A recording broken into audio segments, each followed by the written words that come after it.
मित्रांनो, लिसन टू री ॲप्लिकेशन तुम्हाला सर्व प्रकारचे स्पर्धा परीक्षांसाठी आवश्यक असणारे ऑडिओ बुक्स, ऑडिओ नोट्स आणि इतर मटेरियल देखील उपलब्ध करून देते. 10.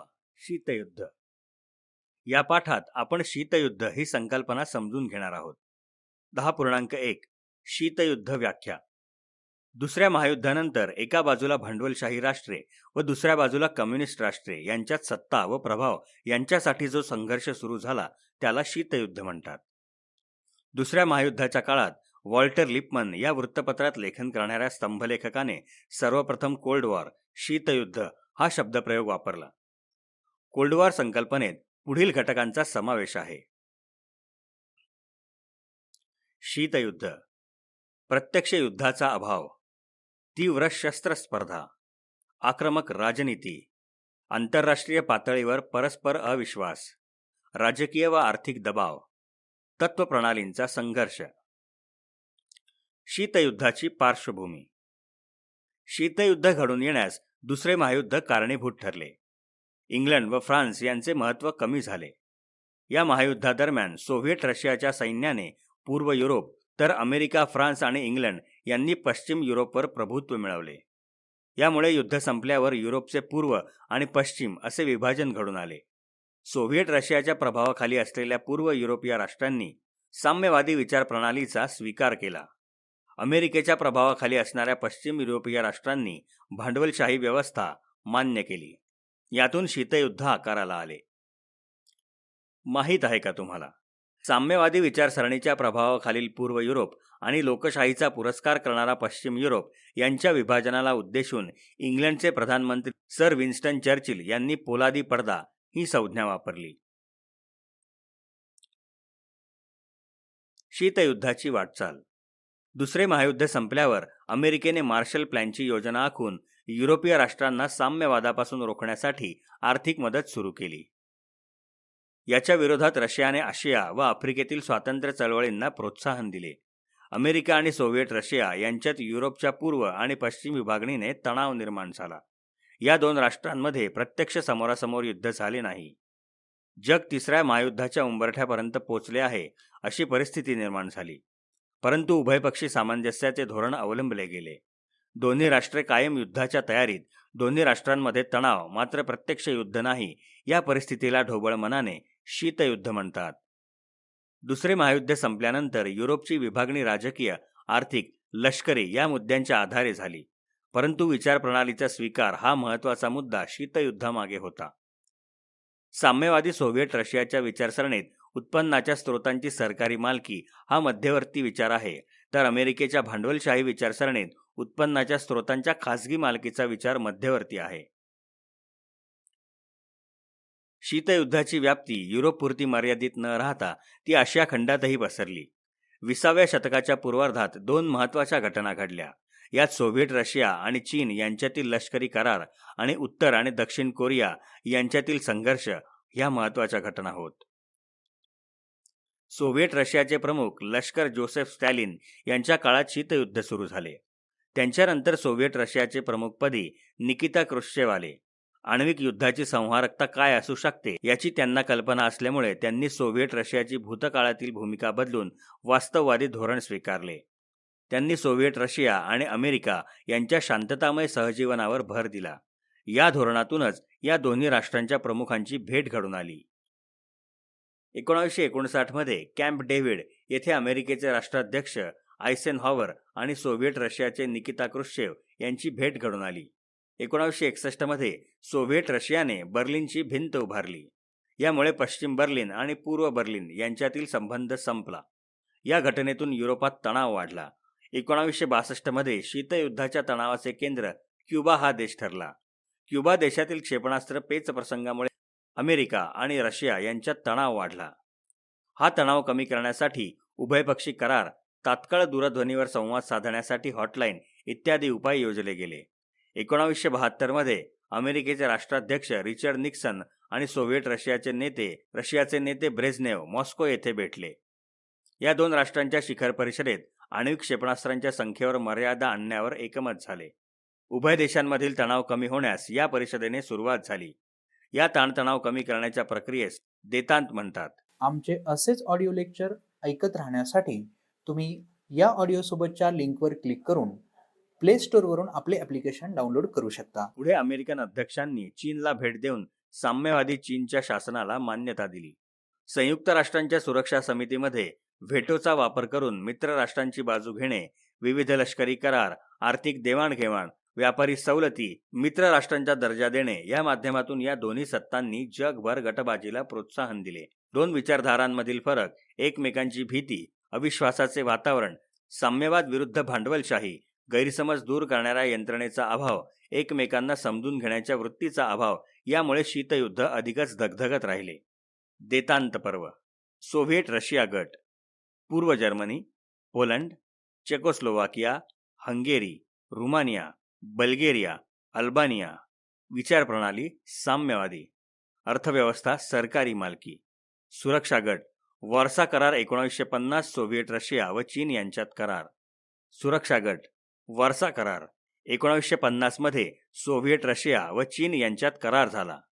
अमेरिका गट, नेदरलँड, डेन्मार्क, बेल्जियम, पश्चिम Germany, France, Italy, Spain, Greece, Great Britain. विचारप्रणाली भांडवलशाही, अर्थव्यवस्था मुख्यतः खाजगी मालकी.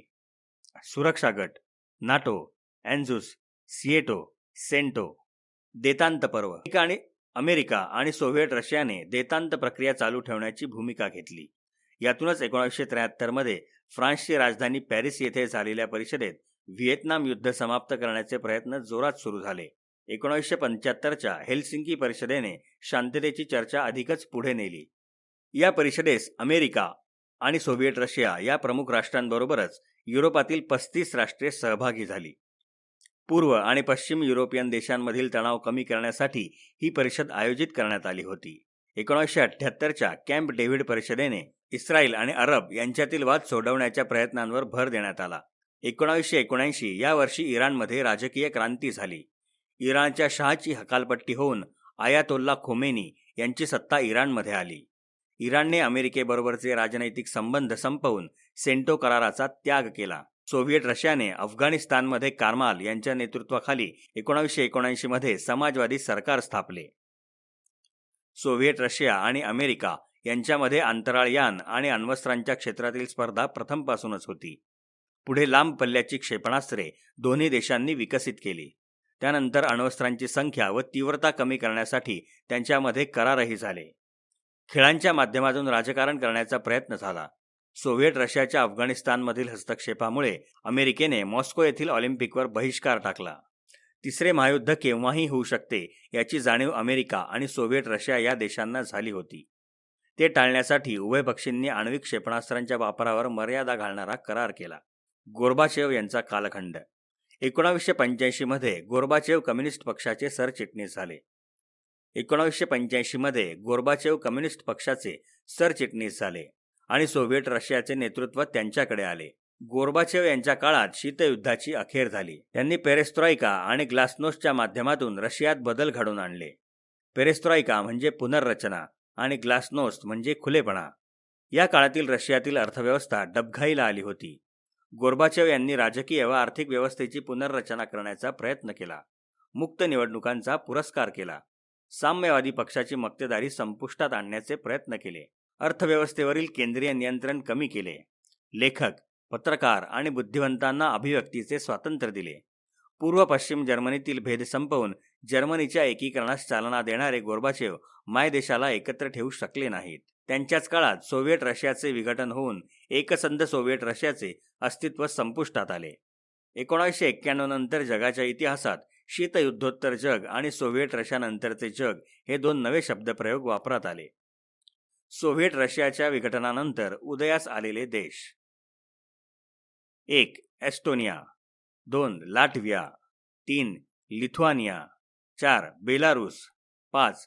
मॉल्डोव्हा, 6. Georgia, 7. Armenia, 8. Azerbaijan, 9. Turkmenistan, 10. Uzbekistan, 11. Tajikistan, 12. Kyrgyzstan, 13. Russia, 14. Ukraine, 15. Kazakhstan. शीतयुद्धाचे परिणाम: शीतयुद्धाच्या काळात झालेल्या राष्ट्रांमध्ये गैरसमज, जगाचे 2 गटात विभाजन, सुप्त राजकीय हालचाली व करारास प्राधान्य, निशस्त्रीकरणाकडे दुर्लक्ष, विज्ञानाचा संहारक अस्त्र निर्मितीसाठी वापर, अन्न, धान्य, वस्त्र, निवारा आणि लोकसंख्या या महत्त्वाच्या प्रश्नांकडे दुर्लक्ष करणे यासारख्या गोष्टींमुळे मानवाचे भवितव्य धोक्यात आले. शीतयुद्धाची अवस्था कायम ठेवण्यासाठी दोन्ही राष्ट्रांना अफाट खर्च आला. सोव्हिएट रशियाच्या पाडावाचे पर्यावसन अमेरिका हा एकमेव महासत्ता होण्यात झाला. आता आपण शीतयुद्ध काळातील अमेरिका आणि सोव्हिएट रशिया यांनी घडवून आणलेले करार पाहूयात. आमचे असेच ऑडिओ लेक्चर ऐकत राहण्यासाठी तुम्ही या ऑडिओसोबतच्या लिंकवर क्लिक करून प्ले स्टोअरवरून आपले ॲप्लिकेशन डाउनलोड करू शकता. 10.2 NATO, ANZUS, SEATO, CENTO, Warsaw करार.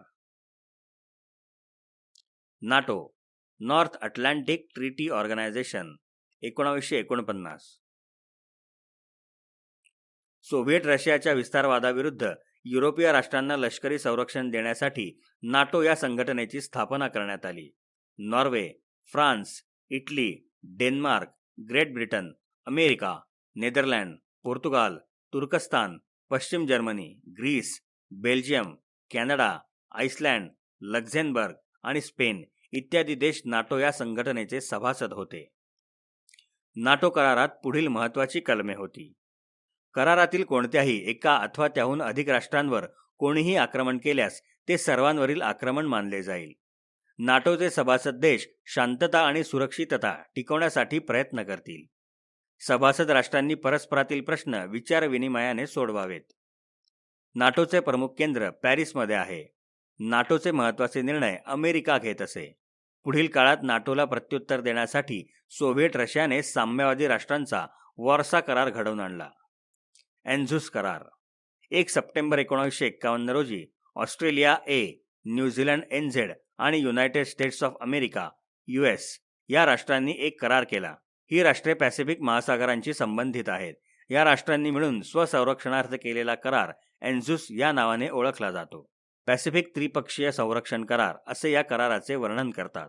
दुसऱ्या महायुद्धानंतर बदलत चाललेल्या परिस्थितीत साम्यवादापासून रक्षण व्हावे म्हणून ऑस्ट्रेलिया आणि न्यूझीलंड या देशांनी अमेरिकेबरोबर करार केला.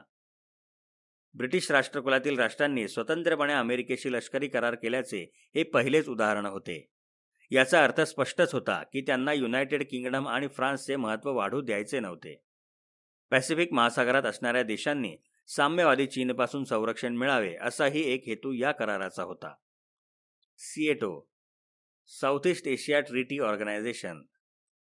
England, America, France, Australia, New Zealand, Pakistan, Thailand आणि फिलिपाईन्स या देशांनी एकत्र येऊन 8 सप्टेंबर 1954 रोजी एक करार केला. आग्नेय आशियातील राष्ट्रांसाठी संरक्षण देण्याच्या उद्देशाने हा करार मनिला म्हणजेच फिलिपाईन्स येथे करण्यात आला. हा करार आग्नेय आशियाई संरक्षणविषयक करार म्हणूनही ओळखला जातो. या कराराचा मुख्य उद्देश आग्नेय आशियात साम्यवादाचा प्रसार रोखणे हाच होता. आपल्या गटाचे संरक्षण करणे. या करारावर सह्या करणाऱ्या कोणत्याही एका राष्ट्रावर आक्रमण झाल्यास अन्य राष्ट्रांनी त्या आक्रमणाचा सामूहिकरित्या प्रतिकार करायचा आणि आक्रमणाव्यतिरिक्त एकमेकांना सामाजिक व आर्थिक प्रगतीसाठी सहकार्य करायचे असे ठरले. वास्तवात मात्र या करारात खूपच अडचणी होत्या. कराराचे नाव आग्नेय आशिया असले तरी या करारात आशियातील थायलंड, फिलिपाईन्स आणि पाकिस्तान एवढेच देश होते. उरलेले देश पाश्चिमात्य होते. त्यांचा आग्नेय आशियाशी ना भौगोलिक संबंध होता ना ऐतिहासिक. एकमेकांपासून हे देश कित्येक किलोमीटर दूरवर होते. त्यांना एकमेकांच्या प्रश्नांची सखोल जाणीव नव्हती. यामुळे लष्करीदृष्ट्या या कराराची कुवत मर्यादित होती. सिएटो या संघटनेचे मुख्यालय थायलंडमध्ये होते. या संघटनेकडे स्वतःचे सैन्य नव्हते. 1973 मध्ये पाकिस्तान या संघटनेतून बाहेर पडला. 1975 मध्ये फ्रान्सने या संघटनेची आर्थिक रसद रोखली. 30 जून 1977 रोजी या संघटनेचे औपचारिकरित्या विसर्जन झाले. CENTO, Central Treaty Organization. सेंटोचे सुरुवातीला नाव बगदाद करार असे होते. हा शीतयुद्धकालीन करार होय. 24 फेब्रुवारी 1955 रोजी या करारावर इराण, तुर्कस्तान व इराक या राष्ट्रांनी सही केली. त्यानंतर इंग्लंड व पाकिस्तान ही राष्ट्रे त्यामध्ये सामील झाली. अमेरिका या करारामध्ये सहभागी सभासद होती. परस्परांचे संरक्षण करण्यासाठी हा करार घडून आला. 1958 मध्ये इराकमध्ये नवे सरकार आले. इराकमधील क्रांतिकारकांनी पाश्चिमात्यांना अनुकूल असणारे सरकार उलथवून टाकले. नव्या शासनाने बगदाद करारास विरोध केला. त्यामुळे 1959 मध्ये इराक या करारातून बाहेर पडला. त्यानंतर बगदाद कराराचे सेंटो करारात रूपांतर झाले. कराराचे मुख्यालय बगदादमधून अंकारा, तुर्कस्तान येथे नेण्यात आले. सोव्हिएट रशियाच्या साम्यवादाच्या प्रसाराला आळा घालण्यासाठी अमेरिकेने सेंटो कराराला प्रोत्साहन दिले. अमेरिका या करारातील सदस्य राष्ट्रांना आर्थिक व लष्करी मदत करू लागली. सोव्हिएट रशियाने या करारातील एखाद्या राष्ट्रावर हल्ला केल्यास सर्व राष्ट्रांनी एकत्रित प्रतिकार करायचा असे धोरण ठरले. आमचे असेच ऑडिओ लेक्चर ऐकत राहण्यासाठी तुम्ही या ऑडिओसोबतच्या लिंकवर क्लिक करून प्ले स्टोअरवरून आपले ॲप्लिकेशन डाउनलोड करू शकता. प्रत्यक्षात मात्र या करारान्वये कोणत्याही राष्ट्राला सुरक्षा उपलब्ध करून देण्याची चारही राष्ट्रांपैकी एकाचीही कुवत नव्हती. ग्रेट ब्रिटन वगळता अन्य 3 राष्ट्रांच्या आर्थिक व तांत्रिक विकासाकडे लक्ष देण्यास अमेरिकेलाही वेळ नव्हता. त्यामुळे या चारही राष्ट्रांमध्ये अंतर्गत असमाधान होते. करारान्वये एकमेकांचे हितसंबंध गुंतवून घेण्यापेक्षा आपले आपण स्वतंत्र धोरण राबवावे या मतावर राष्ट्रे आली. पुढे इराण आणि पाकिस्तान या करारातून बाहेर पडले आणि सेंटो करार विसर्जित करण्यात आला. सोव्हिएट रशिया चीन सुरक्षा करार.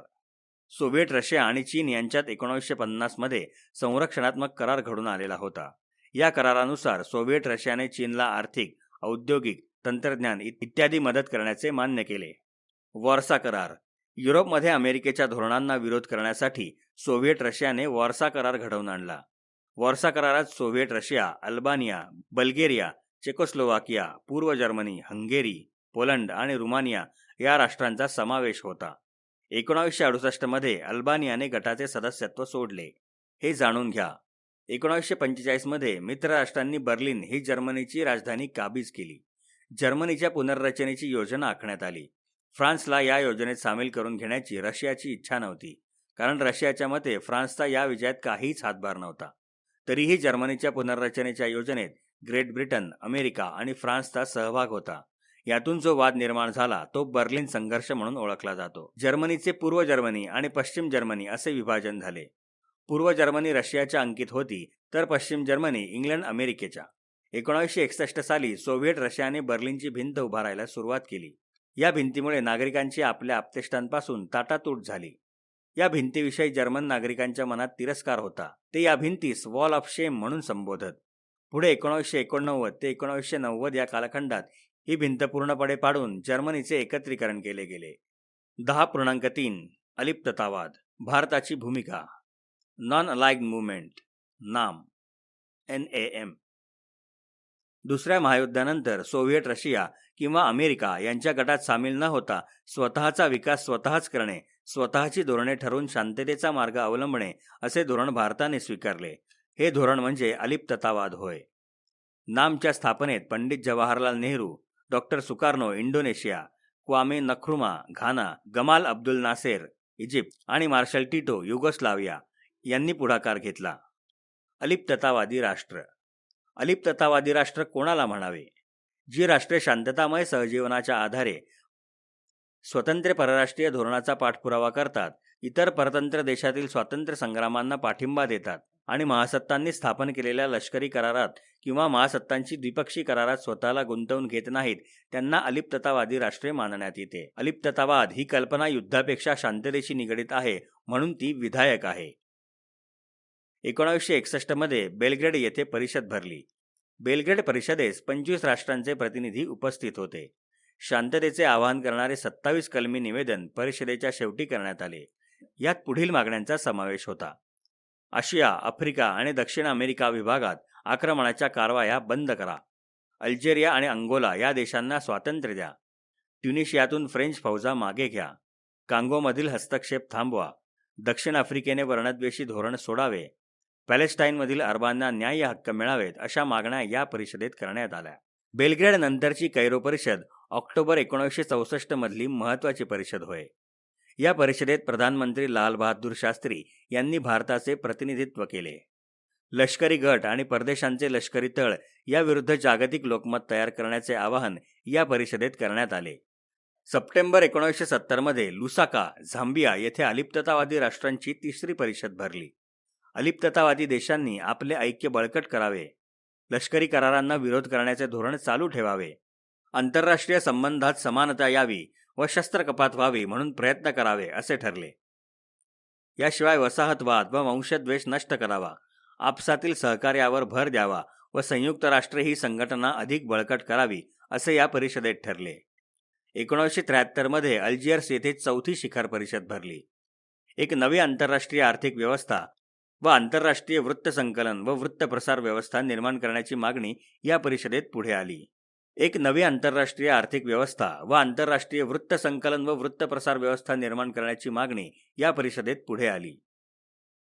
1976 मध्ये कोलंबो येथे 5वी परिषद भरली. आमचे असेच ऑडिओ लेक्चर ऐकत राहण्यासाठी तुम्ही या ऑडिओ सोबतच्या लिंकवर क्लिक करून प्ले स्टोअरवरून आपले ॲप्लिकेशन डाउनलोड करू शकता. जागतिक अर्थव्यवस्थेवरील बड्या राष्ट्रांचा प्रभाव कमी करून नवी जागतिक अर्थव्यवस्था प्रस्थापित करण्याच्या प्रयत्नाचे या परिषदेत ठरले. 1979 मध्ये क्युबातील हॅवाना येथे परिषद झाल्यावर नवी दिल्ली येथे 1983 मध्ये परिषद भरली. या परिषदेत पॅलेस्टाईनची अरब जनता व नैऋत्य आफ्रिकेची संघटना यांच्या स्वातंत्र्य लढ्यास एकमुखाने पाठिंबा देण्यात आला. भारताच्या प्रधानमंत्री इंदिरा गांधी यांनी नवी दिल्लीच्या शिखर परिषदेत स्वातंत्र्य, विकास, शस्त्रकपात आणि शांतता या मुद्द्यांवर भर दिला होता. अलिप्ततावादी राष्ट्रांची आर्थिक प्रगती घडवून आणण्याचे महत्त्वाचे उद्दिष्ट चळवळीसमोर होते. 1986च्या हरारे येथील परिषदेत दक्षिण आफ्रिकेला लागून असलेल्या राष्ट्रांच्या मदतीसाठी आफ्रिका फंड स्थापण्यात आला. नामिबियाच्या स्वातंत्र्याचा प्रश्न आणि दक्षिण आफ्रिकेचे वंशद्वेषी धोरण यावर चर्चा करण्यात आली. 1992च्या जकार्ता परिषदेत विकसनशील देशांना व्यापारासाठी अधिक सवलती द्या, संयुक्त राष्ट्र संघटनेच्या सुरक्षा समितीची पुनर्रचना करा या मागण्या पुढे आल्या. अलिप्ततावादी चळवळीचे निकष. 1961 मध्ये झालेल्या बेलग्रेड परिषदेत पुढील निकषांना मान्यता मिळाली. 1. असा देश ज्याने वेगळ्या राजकीय व सामाजिक यंत्रणेसह राज्याच्या सहअस्तित्वावर आधारित स्वतंत्र धोरण अवलंबले असेल. 2. राष्ट्रीय स्वातंत्र्य चळवळींना पाठिंबा देणारा देश. 3. शीतयुद्धाच्या संदर्भात कोणत्याही बहुपक्षीय करारात सदस्य नसणारा देश. 4. महासत्तावादी निगडीत कोणताही द्विपक्षीय लष्करी करार अथवा प्रादेशिक संरक्षण करार न केलेला देश. 5. लष्करी तळ कोणत्याही विदेशी सत्तेच्या, विशेषतः महासत्तेच्या प्रतिस्पर्धी देशांच्या हाती न देणारा देश. 10.4. वसाहतवाद विरोधातील भारताची भूमिका. जगातील एक महान लोकशाहीवादी राष्ट्र म्हणून भारताची ओळख आहे. भारताला स्वातंत्र्य मिळण्या अगोदरच जागतिक राजकारणात भारताने भाग घेऊन साम्राज्यवादाविरुद्ध आवाज उठवला होता. स्वातंत्र्य मिळताच भारताने आंतरराष्ट्रीय राजकारणात सक्रिय तटस्थता स्वीकारली. याचा अर्थ भारत कोणत्याही महत्त्वाच्या आंतरराष्ट्रीय प्रश्नाबाबत उदासीन नाही, परंतु तो जागतिक शांतता प्रस्थापित करण्यासाठी उत्सुक आहे. भारत कोणत्याही परक्या राष्ट्राचा हस्तक्षेप सहन करणार नाही. भारताला दुसऱ्या राष्ट्राच्या प्रादेशिक अखंडत्वाबद्दल, सार्वभौमत्वाबद्दल आदर राहील. कोणत्याही राष्ट्रावर भारत आक्रमण करणार नाही. सहजीवनाचे तत्त्व मान्य करून जगा व जगू द्या यावर भारताचा भर आहे. या संदर्भात पुढील उदाहरणे महत्त्वाची आहेत. 1949 मध्ये दिल्ली येथे एक परिषद भरली होती. या परिषदेत इंडोनेशियाच्या स्वातंत्र्य चळवळीला पाठिंबा देण्यात आला. या परिषदेत 1950 पूर्वी इंडोनेशियातून डचांनी माघार घ्यावी आणि त्या देशात स्वातंत्र्य द्यावे अशी मागणी करण्यात आली. भारताने आफ्रिका खंडासंदर्भात जी भूमिका घेतली ती महत्त्वाची आहे. भारताने संयुक्त राष्ट्रांमध्ये आफ्रिकेची बाजू जोरदारपणे मांडली. आफ्रिकेतील राष्ट्रांना, विशेषतः विश्वस्त राष्ट्रांच्या ताब्यातील प्रदेशांना स्वातंत्र्य लवकर मिळावे म्हणून भारताने पुढाकार घेतला. परकीय सत्तांनी म्हणजेच वसाहतवादी युरोपीय राष्ट्रांनी वसाहतींमधून निघून जावे असा आग्रह भारताने धरला. संयुक्त राष्ट्रांशी निगडीत अशा विविध जागतिक संस्थांनी आपले कार्यक्षेत्र आफ्रिकेत वाढवून आपल्या कार्याचा फायदा आफ्रिकेस द्यावा असा आग्रह भारताने धरला. दक्षिण आफ्रिकेतील स्थानिक लोकांना जी अपमानास्पद वागणूक देण्यात येते त्याबाबत भारताने संयुक्त राष्ट्र संघात प्रश्न उपस्थित केले. आफ्रिका खंडात व्यापाराच्या निमित्ताने आणि साखर उद्योगात काम करण्यासाठी हजारो भारतीय पूर्वीच पोहोचले होते. 1896 मध्ये हिंदी कामगार केनिया युगांडा लोहमार्ग बांधण्यासाठी गेले होते. महात्मा गांधीजींनी आफ्रिकेला स्वातंत्र्य मिळण्याचा सत्याग्रह हा एक नवा मार्ग दाखवला होता. अशा रीतीने भारताने वसाहतवाद विरोधात प्रभावी भूमिका बजावली. 10.5 सार्क, दक्षिण आशियाई प्रादेशिक सहकार संघटना, South Asian Association for Regional Cooperation. आशिया खंडात आर्थिक सामाजिक विकासासाठी एखादी संघटना असावी असे बांगलादेशचे तत्कालीन प्रमुख झिया उर रहमान यांना वाटत होते. त्यांच्या कल्पनेतून बांगलादेश, भारत, भूटान, पाकिस्तान, श्रीलंका, मालदीव, नेपाळ या देशांच्या परराष्ट्र सचिवांची 1981 मध्ये एक बैठक झाली. ही बैठक कोलंबो येथे झाली. या बैठकीत प्रादेशिक सहकार्यासाठी नियोजन, कृषी, ग्रामीण विकास, आरोग्य, लोकसंख्या आणि व्यापार या विषयावर सहकार्य करण्याचे ठरले. 1983 मध्ये दिल्ली येथे या देशांच्या परराष्ट्र मंत्र्यांची बैठक झाली. या बैठकीत सार्कचा जाहीरनामा प्रसिद्ध करण्यात आला. 1985 मध्ये ढाका येथे सार्कची स्थापना झाली. या परिषदेत पुढील ध्येये निश्चित करण्यात आली. आमचे असेच ऑडिओ लेक्चर ऐकत राहण्यासाठी तुम्ही या ऑडिओसोबतच्या लिंकवर क्लिक करून प्ले स्टोअरवरून आपले ॲप्लिकेशन डाउनलोड करू शकता. 1. सदस्य राष्ट्रांच्या सर्वांगीण विकासासाठी सहकार्य करणे आणि विकासाचा वेग वाढवणे. 2. दहशतवाद, अंमली पदार्थांची तस्करी अशा विघातक गोष्टींना विरोध करणे. 3. परस्पर विश्वास वाढवण्यासाठी सामंजस्याचे वातावरण निर्माण करून समस्यांचे निराकरण करणे. 4. प्रादेशिक, विभागीय आणि आंतरराष्ट्रीय पातळीवर समविचारी संघटनांशी सहकार्य करणे. 5. आंतरराष्ट्रीय पातळीवर सामायिक हितासाठी प्रयत्न करणे. या ध्येयांच्या पार्श्वभूमीवर सार्क संघटनेची रचना पुढील प्रमाणे करण्यात आली. सार्कचे मुख्यालय नेपाळची राजधानी काठमांडू येथे ठेवून वर्षातून एक बैठक आवश्यक करण्यात आली. सरचिटणीस, 7 संचालक आणि कर्मचारी वर्ग यांच्या खर्चासाठी वार्षिक वर्गणीची पद्धत स्वीकारण्यात आली. सार्कच्या मुख्य सचिवपदाचा कार्यकाल 3 वर्षाचा आणि प्रत्येक राष्ट्राला एकदा संधी देण्याचे ठरले. सार्कच्या पहिल्याच अधिवेशनात सहभागी राष्ट्रांनी जे घोषणापत्र केले त्यामध्ये प्रामुख्याने पुढील बाबींचा समावेश होतो. संयुक्त राष्ट्रे या संघटनेच्या सनदेनुसार आणि अलिप्ततावादाच्या सिद्धांतानुसार विशेषतः राष्ट्रीय स्वातंत्र्य, भौगोलिक एकता, समानता, अंतर्गत वादात बळाचा वापर न करणे, अंतर्गत बाबीत हस्तक्षेप न करणे व परस्पर संघर्ष शांततामय मार्गाने सोडवणे या तत्वांचे आचरण करण्याची हमी दिलेली आहे. हे घोषणापत्र प्रत्यक्षात आणण्याचे कार्य सार्क राष्ट्रांची मंत्रिपरिषद आणि स्थायी समिती करते. सार्क समोरील आव्हाने. सदस्य राष्ट्रांमधील आर्थिक विषमता, संरक्षणावरचा खर्च, दळणवळणाच्या अपुऱ्या सोयी, कृषी क्षेत्राचा अपुरा विकास, वाढता दहशतवाद, लोकसंख्या विस्फोट, अपुरा व्यापार, भिन्न राज्य पद्धती, धार्मिक भाषिक विविधता असे अनेक प्रश्न सार्क समोर आहेत. सार्कचे यश. या संघटनेने आतापर्यंत काही क्षेत्रात चांगली कामगिरी बजावली आहे. यात बांगलादेशमध्ये कृषी माहिती केंद्र सुरू करून बियाणे, पशुधन आणि मत्स्योत्पादन यात संशोधन सुरू झाले. ढाका येथे सार्क हवामान संशोधन केंद्र स्थापले. काठमांडूमध्ये अस्थिरोग निवारण केंद्र सुरू झाले. सार्क देशांमध्ये पर्यटनास चालना देण्यात आली. दक्षिण आशियातील गरिबी कमी करण्यासाठी सार्कने आशिया प्रशांत क्षेत्रीय आर्थिक व सामाजिक मंडळ यांच्या मदतीने प्रयत्न केले. व्यापार वृद्धीसाठी उच्चस्तरीय आर्थिक सहकार्य मंडळ स्थापण्यात आले. सार्क दस्तऐवज केंद्राच्या माध्यमातून माहिती पुरवण्याची सोय करण्यात आली. इस्लामाबाद येथे सार्क मनुष्यबळ विकास केंद्र स्थापण्यात आले. अंमली पदार्थ व्यापार विरोधी करार करण्यात आले. डाक सेवा, दळणवळण आणि अशा सारख्या महत्त्वाच्या विषयांवर समित्या स्थापण्यात आल्या. दक्षिण आशियातील देशांमध्ये आपापसातील व्यापार वृद्धिंगत व्हावा म्हणून 1993 मध्ये दक्षिण आशियाई प्राधान्य व्यापार करार, South Asian Preferential Trade Arrangement SAPTA आणि 2004 मध्ये दक्षिण आशियाई मुक्त व्यापार क्षेत्र South Asian Free Trade Area SAFTA हे 2 करार करण्यात आले. 10.6 राष्ट्रकुल कॉमनवेल्थ. इंग्लंडच्या साम्राज्यात असणाऱ्या परंतु कालोघात स्वतंत्र झालेल्या काही राष्ट्रांची आंतरराष्ट्रीय संघटना म्हणजे राष्ट्रकुल होय. साम्राज्याअंतर्गत विविध वसाहतींचे गव्हर्नर आणि प्रशासक यांनी एकमेकांच्या अनुभवांची देवाणघेवाण करावी, राजकीय आणि प्रशासकीय धोरणात एकसूत्रता आणण्याचा प्रयत्न करावा या उद्देशाने ही संस्था उभारली गेली. 1917 मध्ये कॅनडा, ऑस्ट्रेलिया, दक्षिण आफ्रिका आणि न्यूझीलंड यांना ब्रिटिश साम्राज्याअंतर्गत स्वायत्त राज्यांचा दर्जा इंग्लंडकडून मिळाला. 1931 मध्ये आपल्या सर्व वसाहतींना क्रमाक्रमाने स्वायत्तता देण्याचे धोरण इंग्लंडने जाहीर केले. इंग्लंडच्या संसदेने स्टॅच्यू ऑफ वेस्टमिन्स्टर हा कायदा केला. या कायद्यान्वये राष्ट्रकुलास मान्यता देण्यात आली. प्रथेनुसार या संघटनेचे प्रमुखपद ब्रिटिश राजा अथवा राणीकडे आहे. राष्ट्रकुलाचे लंडनमधील स्वतंत्र सचिवालय स्थापण्यात आले. स्वयंस्फूर्त सहकार्य हे राष्ट्रकुलचे पायाभूत तत्व होय. दुसऱ्या महायुद्धानंतर आफ्रिका आशिया खंडातील इंग्लंडच्या वसाहतींना स्वातंत्र्य मिळाले. त्याचे श्रेय काही अंशी तरी राष्ट्रकुलला द्यावयासच हवे. वसाहतींमध्ये निर्माण झालेल्या राष्ट्रीय संग्रामांमुळे आणि बदललेल्या आंतरराष्ट्रीय परिस्थितीमुळे ब्रिटिश साम्राज्याचे विघटन अपरिहार्य ठरले. त्याचबरोबर वसाहतवाद विरोधी चळवळींना राष्ट्रकुलच्या अस्तित्वामुळे चालना मिळाली. त्याचप्रमाणे या प्रदेशांना स्वातंत्र्य देण्याच्या ब्रिटनमधील काही स्तरांमध्ये जो मानसिक विरोध होता तो राष्ट्रकुल संघटनेमुळे काहीसा कमी झाला. विशेषतः स्वतंत्र झाल्यानंतरही भारताने राष्ट्रकुल संघटनेसोबत राहण्याचा निर्णय घेतल्याने हे होऊ शकले. राष्ट्रकुल आणि भारत.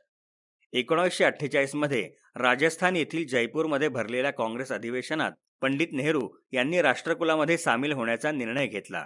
समता आणि सार्वभौमत्वाच्या तत्वाच्या आधारे भारत राष्ट्रकुलचा सदस्य झाला. या निर्णयास तत्कालीन परिस्थितीची पार्श्वभूमी होती. भारतास लागणाऱ्या लष्करी सामग्रीचा इंग्लंडकडून होणारा पुरवठा, भारतास मिळणाऱ्या परकीय हुंडणावळीच्या सुविधा, भारताच्या निर्यात मालास ब्रिटिश बाजारपेठेत मिळणारी जकात सवलत आणि पाकिस्तानच्या भारतविरोधी प्रचारास अटकाव करण्यासाठी खुले असणारे राष्ट्रकुल व्यासपीठ याचा विचार करून भारताने राष्ट्रकुल या संघटनेचे सदस्यत्व स्वीकारले. शिवाय कॉमनवेल्थ गेम्समध्ये भारताचा प्रमुख सहभाग आहे. दुसऱ्या महायुद्धापूर्वी ब्रिटिश साम्राज्यांतर्गत देशातील हौशी खेळाडूंचे ब्रिटिश एम्पायर गेम्स हे ऑलिम्पिकच्या धर्तीवर सामने व्हायचे. या क्रीडा स्पर्धांची कल्पना रेव्हरंड ॲस्टली कूपर यांनी मांडली होती. 1950 पासून या खेळांना कॉमनवेल्थ गेम्स म्हणजेच राष्ट्रकुल क्रीडा सामने म्हणून ओळखले जाऊ लागले. 1911 मध्ये 5व्या जॉर्जच्या राज्यारोहण प्रसंगी साम्राज्योत्सव झाला. या प्रसंगी इंग्लंडमधील क्रिस्टल पॅलेस येथे या सामन्यांना सुरुवात झाली. 1986 मधील राष्ट्रकुल स्पर्धा विशेष गाजल्या. या स्पर्धेवर 32 राष्ट्रांनी बहिष्कार टाकला. ग्रेट ब्रिटनने दक्षिण आफ्रिका संबंधीचे वर्णविद्वेषी धोरण बदलावे असा आग्रह या राष्ट्रांनी धरला होता. इंग्लंडने आपले धोरण बदलले नाही म्हणून भारताचे तत्कालीन प्रधानमंत्री राजीव गांधी यांनी या स्पर्धेवर बहिष्कार घालण्याचा निर्णय घेतला. 21व्या शतकात भारत या स्पर्धेत लक्षणीय कामगिरी बजावत आहे. पुढील 2 पाठात आपण भारत देश कसा बदलत आहे याविषयी माहिती घेणार आहोत. लिसन टू ॲप्लिकेशन तुम्हाला सर्व स्पर्धा परीक्षांसाठी आवश्यक असणारी ऑडिओ नोट्स, ऑडिओ बुक्स आणि इतर मटेरियल देखील उपलब्ध करून देते. चला तर मित्रांनो, भेटूयात पुढच्या लेक्चरमध्ये. तोपर्यंत धन्यवाद.